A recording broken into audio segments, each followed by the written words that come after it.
ഇന്ന് ഞങ്ങളിത് ഇവിടെ കുറച്ച് അയില ഉണക്കുന്നുണ്ട് കേട്ടോ. അപ്പോൾ അയില കുറച്ച് അധികം വാങ്ങിയിട്ടുണ്ടായിരുന്നു.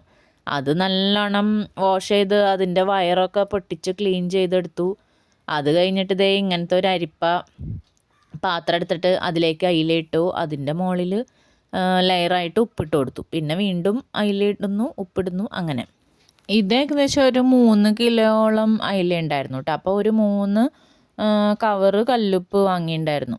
അപ്പോൾ ഉപ്പിൻ്റെ അളവ് കുറഞ്ഞു പോയി കഴിഞ്ഞാൽ ഈ അയില ചീഞ്ഞു പോകാനുള്ള സാധ്യതയുണ്ട്. അപ്പോൾ അത് നോക്കിയിട്ട് നല്ലോണം ഉപ്പ് ഇട്ട് കൊടുക്കണം. ഇവിടെ ഉണക്കയിലയും നല്ല പൊളിയുള്ള മാങ്ങയും ഇട്ട് കറി വെക്കണത് ചേട്ടനൊക്കെ ഭയങ്കര ഇഷ്ടം കേട്ടോ. അപ്പോൾ അത് കാരണമാണ് ഇന്നിപ്പോൾ അയില ഉണക്കുക എന്ന് വിചാരിച്ചിട്ട് എടുത്തു വെച്ചത്. ഇനി അതിൻ്റെ മുകളിൽ നല്ല കോട്ടൺ തുണി ഇട്ടിട്ട് നല്ല എയർ ടൈറ്റായിട്ട് വെക്കണം. അപ്പോൾ ഇവിടെ ഒരു പഴയ നൈറ്റി ഉണ്ടായിരുന്നു, അതാണ് വെച്ചത്. ഇനി അതിൻ്റെ മുകളിൽ നല്ല വെയിറ്റ് എന്തെങ്കിലും എടുത്ത് വെക്കണം. അപ്പോൾ അതേ 2 വലിയൊരു ടൈല് എടുത്തിട്ട് അതിൻ്റെ മുകളിൽ നല്ല വെയിറ്റ് കയറ്റി വെച്ചിട്ടുണ്ട്. ഇനി ഒരു ഏകദേശം 5 ദിവസം അവിടെ ഇരിക്കണം കേട്ടോ.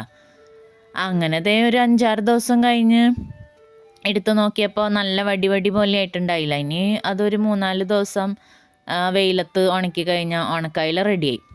അപ്പോൾ നേരത്തെ നമ്മൾ തുണിയിട്ടിട്ട് മൂടി വെച്ചില്ലേ, അപ്പോൾ അങ്ങനെ മൂടി വെച്ച് കഴിഞ്ഞാൽ ഈച്ച വന്നിരിക്കാൻ സാധ്യതയുണ്ട്. അപ്പോൾ ഈച്ച വന്നിരുന്ന് കഴിഞ്ഞാൽ അതിൽ പുഴു വരും. അപ്പോൾ ഞങ്ങൾ എന്താ ചെയ്തതെന്ന് വെച്ചാൽ വലിയൊരു പ്ലാസ്റ്റിക് കവർ ഇട്ടിട്ട് ആ കവറിൻ്റെ ഉള്ളിലാക്കി വെച്ചിട്ടുണ്ടായിരുന്നു ഈ അയില ലെയർ ചെയ്ത പാത്രം കേട്ടോ.